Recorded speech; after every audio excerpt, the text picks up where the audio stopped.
Hello, everybody out there. This is Mable, your princess of poetry and praise. I am here with Conversations with Mable, brought to you by Amen Communications Incorporated. We provide dollars for scholars. And today we have a lot to share with you. It's just memories that are pouring in. This time of the year, I think about a lot of folks that have just put so much into me, that have just planted so many good seeds in my life, and I'm going to talk about one of them today in Conversations with Mable. Some of you may have heard of Billie Holiday, better known as Lady Day. Lady sings the blues. The blues ain't nothing but a pain in your heart when you get a bad start. Well, yeah, Lady Sings the Blues. That was a big movie that was out back in 1972, starring the great Diana Ross and handsome Billy D. Williams. And you talking about super comedian Richard Pryor. And Billie Holiday had such a hard life. And this is the main character of Lady Sings the Blues, the movie. And in the movie, Diana Ross portrays Billie Holiday, or Lady Day. And just to give you a little background, Billie Holiday was a great blues jazz singer who was just good at improvisation. And I mean, she just sang from her heart. And after hearing some of her background and after hearing some of the things that she went through, you'll be able to understand why she really was able to sing the blues. She had a hard life growing up, moving from home to home and house to house, being evicted and abandoned and skipping school and juvenile court. She even ended up at a Catholic reform school where she misbehaved one time, and as her punishment, the nuns actually put her in a room to sleep all night with a dead little girl.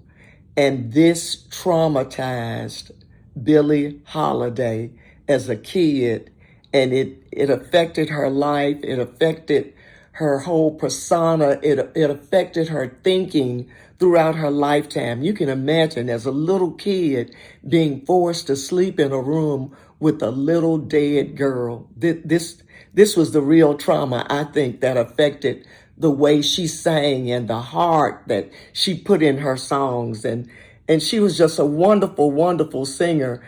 And Lady Day ends up becoming a superstar, and she's able to sing what's right here in her heart. She's able to sing what's right here in her soul. She's able to portray what it's like to really go through some tough times. And as a child growing up, especially my young years, with my grandmother, who I called dear. My mother called her Mother Dear. But as a tot, I couldn't say Mother Dear. That was too much for me to get out. And I just started calling her Dear. And that became her name. And all the children in our neighborhood, wherever we moved, throughout my elementary, kindergarten, junior high, high school, college, all of my friends called her Dear. Everybody knew her as Dear. They didn't even know her real name. They just called her Dear because that's what I called her, and it was a name very befitting to her. But as a child, I heard so much about Billie Holiday and about the songs that she sang. And a lot of times when I would do something that wasn't just what I was supposed to do, when I would misbehave, and when I would say something I wasn't supposed to say, or go somewhere I wasn't supposed to go, or not be at home before the lights came on, or I didn't do the task or the assignments that had been given to me, you better believe I kept always hearing my grandmother say, Mama may have, Papa may have, but God bless the child that's got his own. And for years, I was going, why does she keep talking about that? Why does she keep saying that? And anyway, this song was written by our friend who I talked about earlier, Billie Holiday and Arthur Herzog. And although Billie Holiday financially helped her birth mother financially when she started making money, she asked her mom for some money one day and wanted to get a loan. And her mom told her no. And she told her mom, well, that's all right. God bless the child that's got his own. And so I heard that story and I'm thinking, why am I getting a spanking? And I'm hearing my grandmama say, Mama may have, Papa may have, but God bless the child that's got his own. And I had no idea why my grandmother just continued to say that over and over again. Just throughout my lifetime, I heard her say that. And as I heard the song, them that's got shall get, them that's not shall lose. So the Bible said, and it still is news. Mama may have, Papa may have, but God bless the child that's got his own, that's got his own. And I have just heard that song in my mind and in my soul and in my heart just for years, especially when I think about my grandmother and I think about how so many of her little sayings just kept popping up in my head. And then I thought, let me just look at the words of the song. And I looked up the words of the song last night, and there were some words that really popped up. And I said, Dear was trying to preach a little mini sermon, because one part of the song, the lyrics are, check this out. Money, you've got lots of friends. They're crowding all around the door. When you're gone and spending ends, they don't come no more.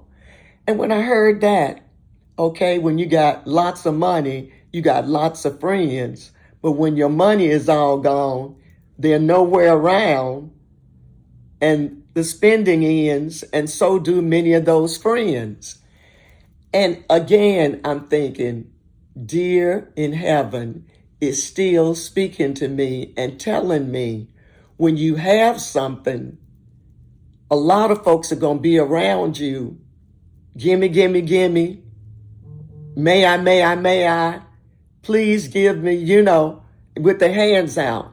But when you don't have anything, and when you're trying to make it, and when you're in a strain, and when you're barely getting from A to B, and you don't know what's going to happen, and that happened to me when my husband died. I mean, you're talking about traumatic.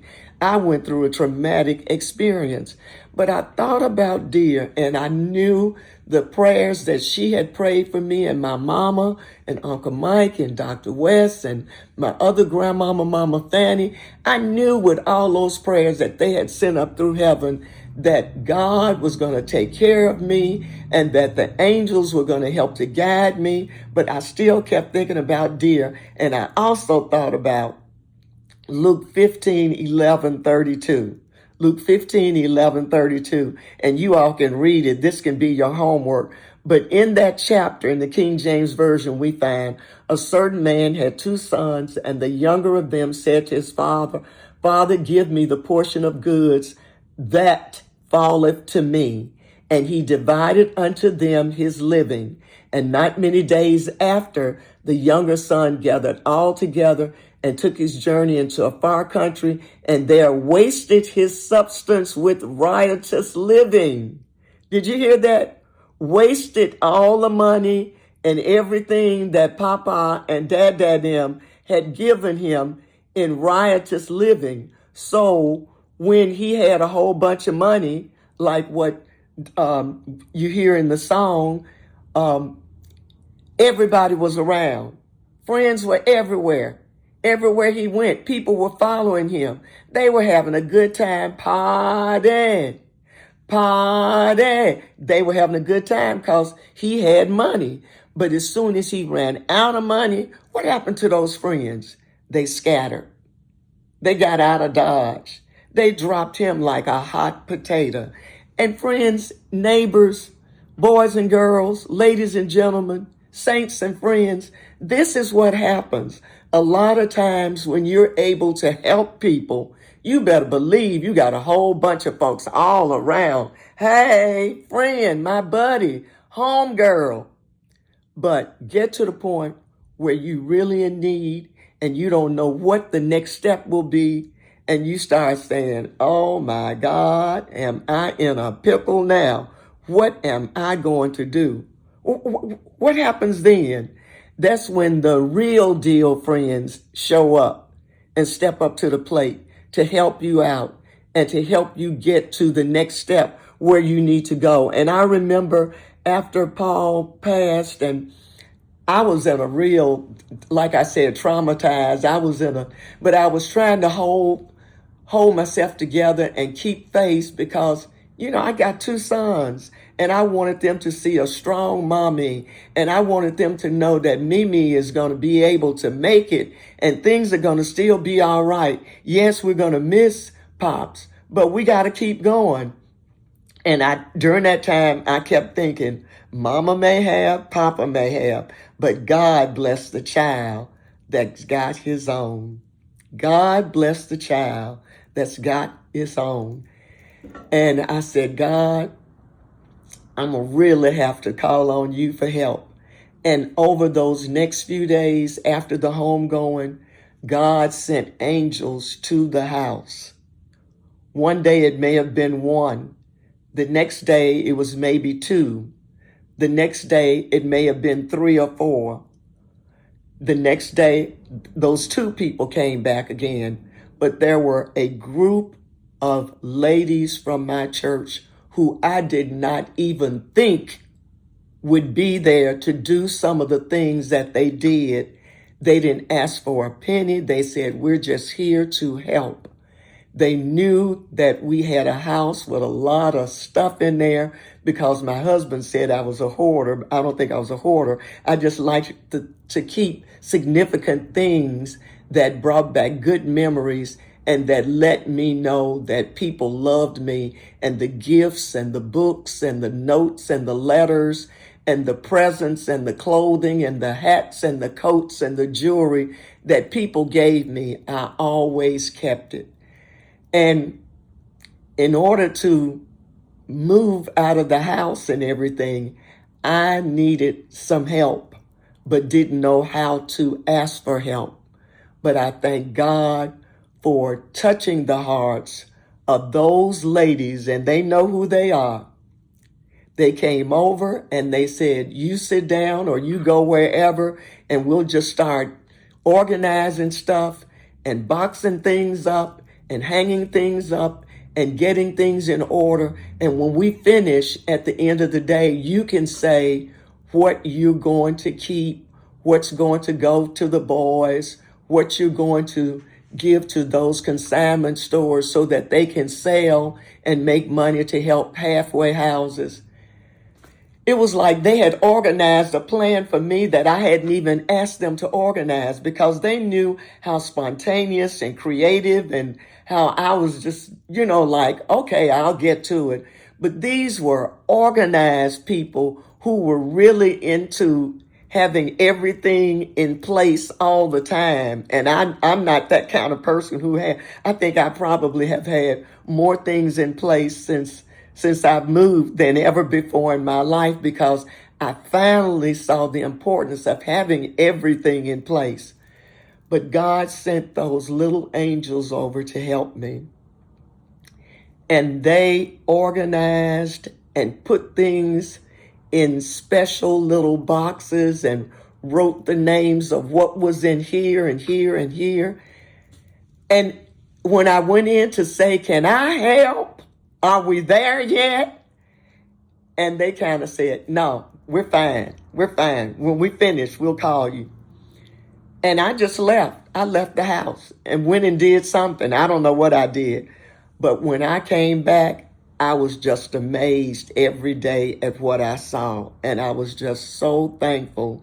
And they thanked me that I didn't get in the way to stop them from doing what they knew had to be done that day. And because these were real, true organizers. These were real, true people who and you would pay a whole hefty lots of dollars to come over to your house and get your stuff in order. But God sent those angels, and he's going to continue to bless each and every one of them who came over and helped me to put things in order, to organize, to box, to say this is old, to say this is, you can't wear this no more, to say, yes, we know somebody who needs this, to say, Mabel, now you know we can't go there no more. And they helped me to do what I needed to do as far as throwing away, giving away, sharing, caring, and basically decluttering. And I know Paul was in heaven saying, thank you, Jesus. Thank you, Jesus. Help is finally here. Help is not on the way. They here to help my wife. And I was thankful. But I also thank God for putting the words to that Billie Holiday song in my heart, because during that time, these people were truly my sisters and my friends, because they found little monies and dollars and stuff and checks and stuff that I had squirreled away and put in old pocketbooks. And you know how you try to, instead of putting stuff in your piggy bank, you just kind of squirrel it away somewhere. And you talking about honesty. They gave me money. They gave me change. They gave me all kinds of things that they had found that they knew that I needed. Now, this is what friendship is all. Y'all, I'm talking about friendship too.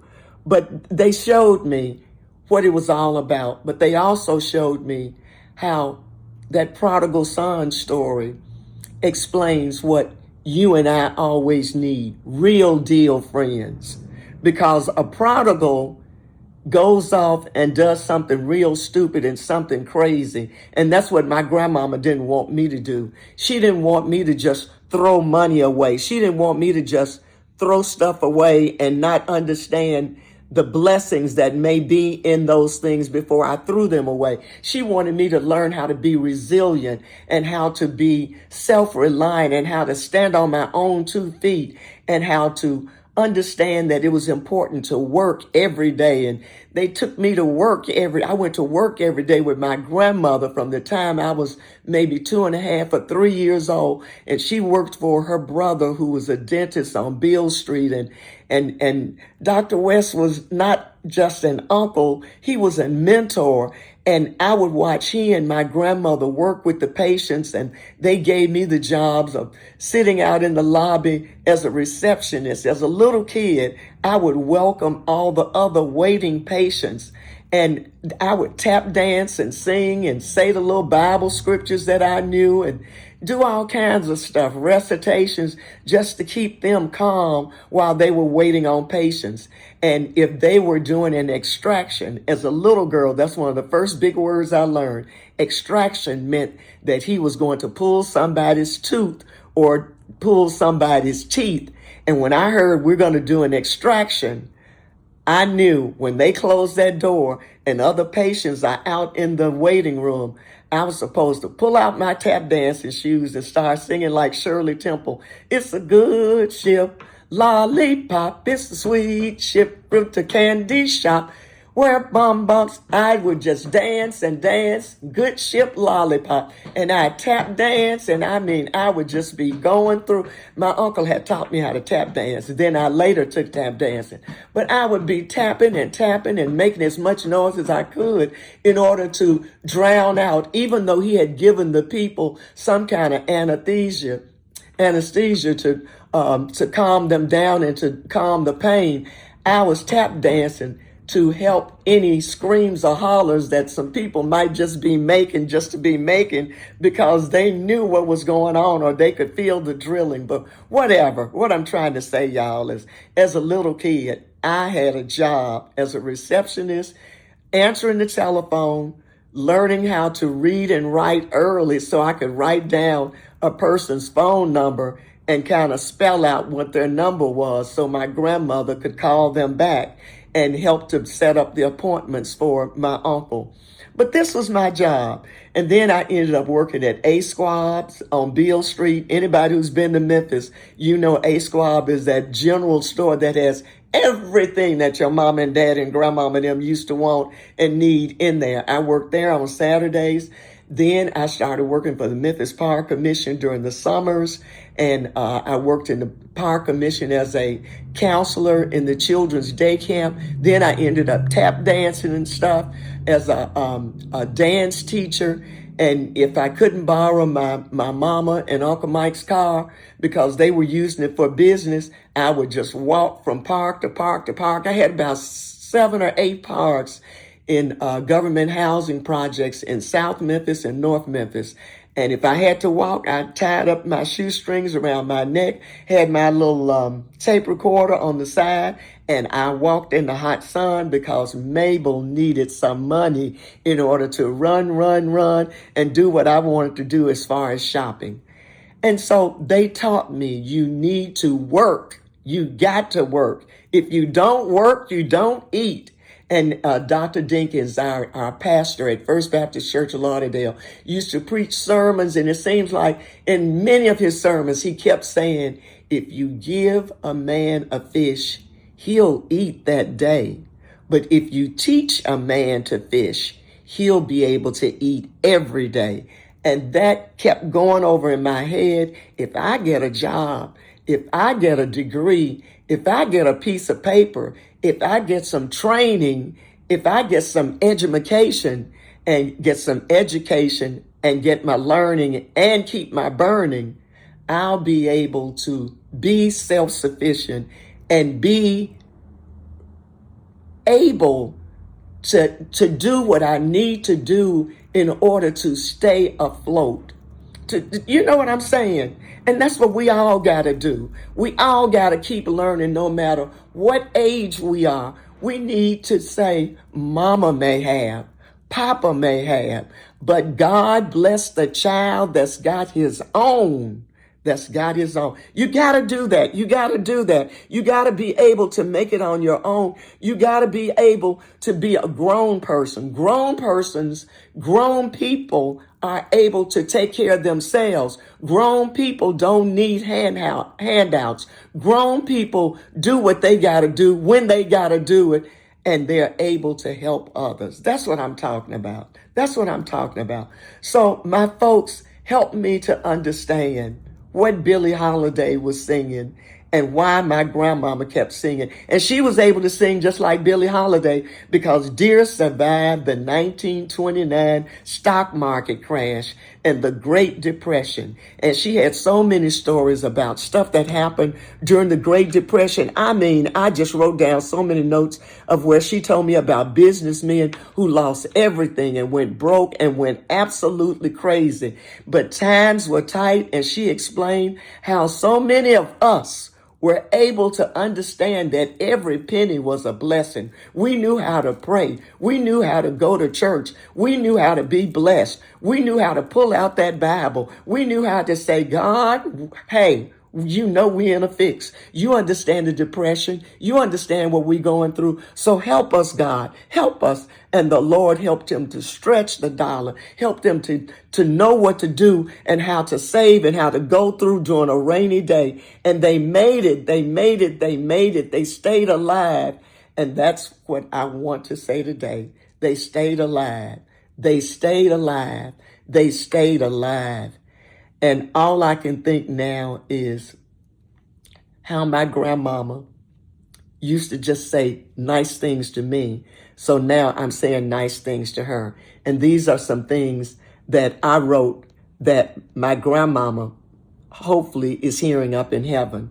On one of my Facebook posts on her birthday, I wrote, rest in peace, dear, and happy birthday. You raised me saying, gotta keep you fat and fine. Healthy meant soul food, no junk food, cod liver oil. Apple a day keeps the doctor away. Taking the number 2 walker, meaning walking everywhere you go. And then in another Facebook post I wrote, happy heavenly birthday, dear. Now I'm a grandmother. I see why you loved me so much. Thanks for being my dancing angel. And then in another post I wrote, happy birthday to dear, my loving grandmother who spoiled me, had me working at the age of 3, nurtured my optimistic spirit, instilled faith in God, encouraged bubbly laughter, and passed on intuitive mother wit. Always, you will forever be my angel. And the last post I want to read.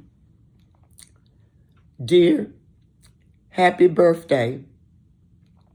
This is a song you sang when I was a tiny tot. I wish you could sing the lullaby you sang to me to your beautiful great-grandchildren. They would love you like they love me and love Pops.